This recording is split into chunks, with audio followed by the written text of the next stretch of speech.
On ne parle pas très souvent de la Corne de l'Afrique et les pays de cette partie de l'Afrique sont souvent ignorés. Mais nous sommes très heureux ici, nous sommes au centre Georges Pompidou, un centre culturel où nous rencontrons M. Jamal de Djibouti. Alors, qu'est-ce qui se passe exactement dans votre pays? Merci de m'avoir posé cette question. Qu'est-ce qui se passe à Djibouti?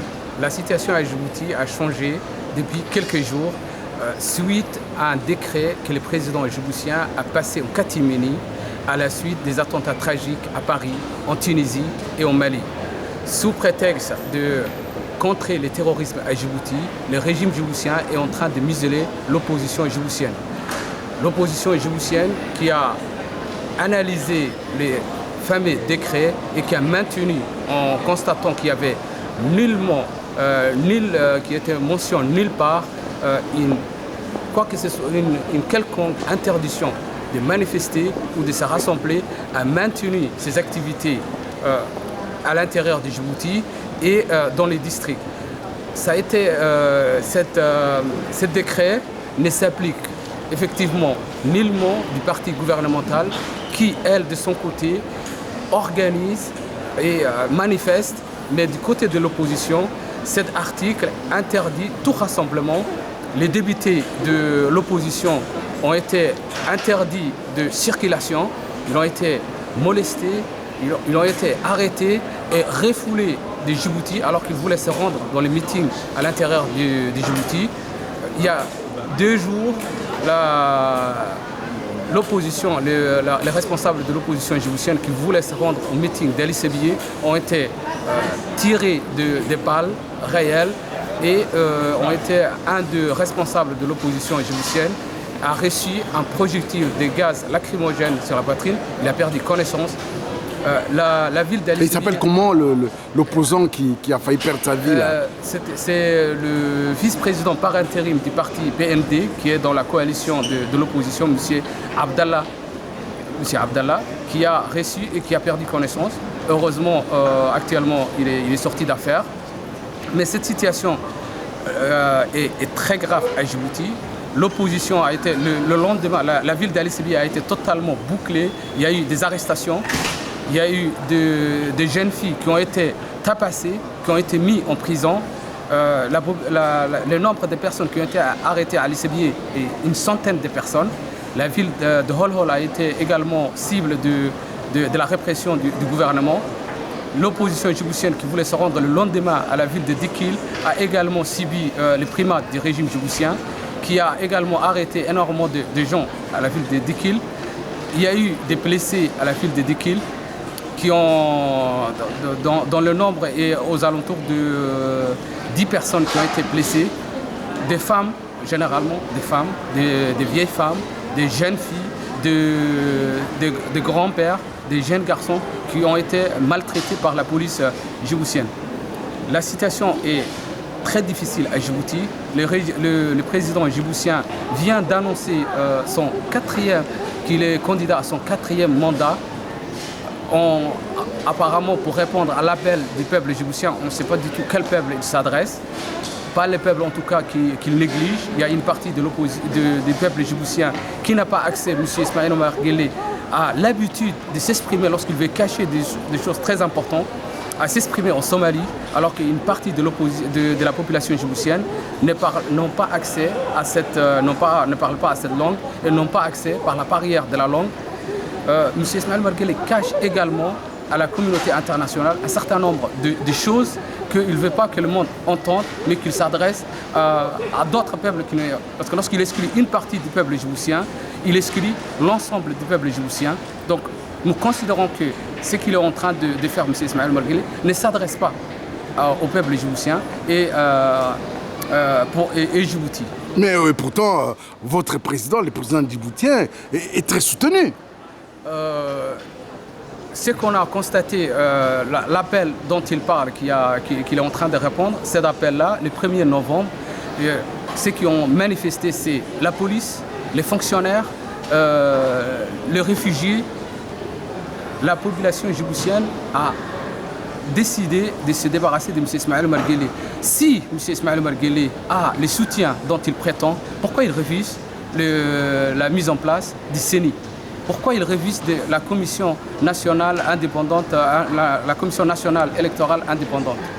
S'il a un soutien dont il parle, qu'il met en place cette commission nationale indépendante et on verra ce qui adviendra parce que c'est le peuple djiboutien qui va décider.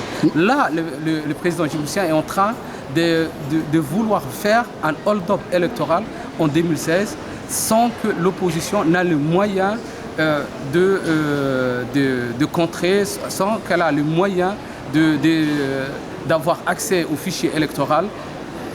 Là, la situation actuelle, il reste même pas 4 mois et la CENI n'est pas en place. L'opposition n'a pas accès au fichier électoral. L'opposition ne peut pas s'exprimer aux antennes du régime.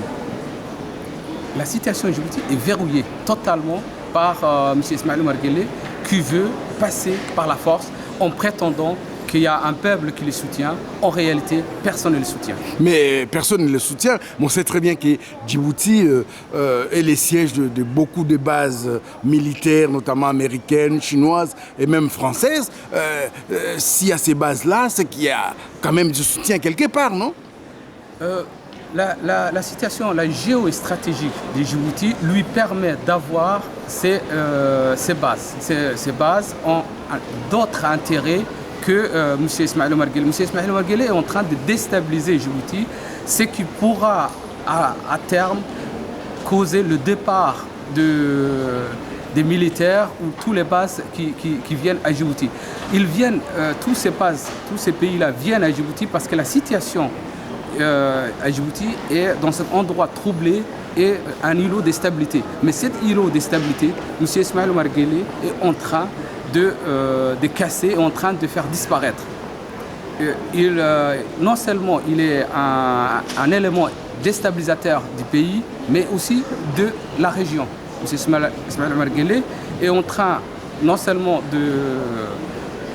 d'après certaines informations, a reçu le responsable d'Al-Qaïda qui a été passé à Djibouti. Actuellement, lorsqu'il mobilise toutes les forces de l'ordre contre l'opposition, il enlève des moyens et des sources à la lutte dont il prétend combattre les terroristes. Il enlève un certain nombre de moyens qui pourraient être utilisés contre les terroristes que lui, il utilise contre l'opposition. Donc il est en train d'affaiblir la position de Djibouti, il est en train d'affaiblir la sécurité des Djiboutiens, mais également de nos amis, des bases militaires qui sont là, des pays amis qui ont des ambassades à Djibouti. Il est en train d'affaiblir les moyens qui auraient pu être utilisés contre le terrorisme à Djibouti. Et ce n'est pas le cas. Mais alors, quels sont les moyens que l'opposition possède pour que le président djiboutien puisse partir? Comment faire pour qu'il parte? Le peuple djiboutien a envoyé un message le 20 novembre. Il y a eu des milliers de Djiboutiens qui ont été sortis pour dire non à M. Ismaël Omar Guelleh et qui lui ont demandé de ne pas se présenter à ce 4e mandat, qui étaient contre. Ce peuple a également envoyé un message à la communauté internationale en disant « Nous avons assez de M. Ismaël Omar Guelleh, nous voulons se débarrasser de lui, ne le soutenez pas ». Ce que l'opposition djiboutienne dit et envoie et appelle à la communauté internationale, c'est de dire M. Ismaël Omar Guelleh est fini. Nous voulons construire l'après M. Ismaël Omar Guelleh. S'il y a des pays qui ont des bases et des intérêts à Djibouti, ces pays-là, avec l'opposition démocratique, avec le peuple, c'est avec le peuple djiboutien qui maintient la paix et la stabilité, ce n'est pas M. Ismaël Omar Guelleh. Ces pays-là, nous leur disons, ne vous inquiétez pas, n'ayez pas peur d'un changement démocratique à Djibouti. Ce sera votre intérêt, c'est l'intérêt du peuple djiboutien et c'est l'intérêt de la communauté internationale. Parce que lorsqu'on soutient un dictateur, un jour ou l'autre, c'est un bombe à retardement, un jour ou l'autre, ça éclatera et ça détruira les pays. Et quel est le message que vous voulez lancer à toute la communauté djiboutienne, la diaspora? Vous pouvez parler en votre langue, là. Exactement. La diaspora djiboutienne, il faut qu'ils soient conscients du problème qui se pose à Djibouti. Nous leur demandons de chacun, là où il se trouve, quels que soient les pays où il est, de prendre ses responsabilités. Nous sommes dans une situation, nous sommes à un tournant à Djibouti. La situation qui se passe à Djibouti est un tournant historique. Chaque Djiboutien, où il se trouve, doit prendre ses responsabilités, doit aller vers les amis, doit mobiliser la communauté du pays d'accueil où il est, doit travailler avec nos amis africains, nos amis, tous nos amis du peuple djiboutien. Ils doivent travailler avec eux et mobiliser pour que le peuple djiboutien ne se sente pas tout seul dans cette lutte contre la dictature.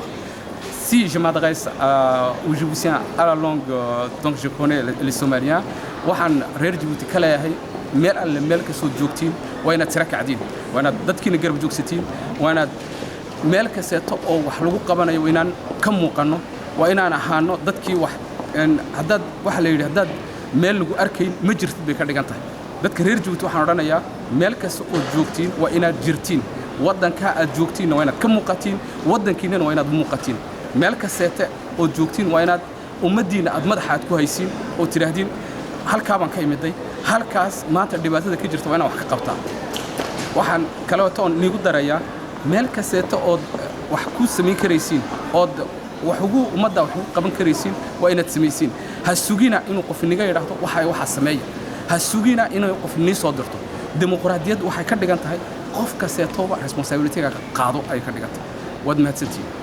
Merci, monsieur. Merci beaucoup d'avoir répondu à nos questions et nous espérons que la situation d'ici là évoluera dans le bon sens, dans le sens de la démocratie à Djibouti. Merci.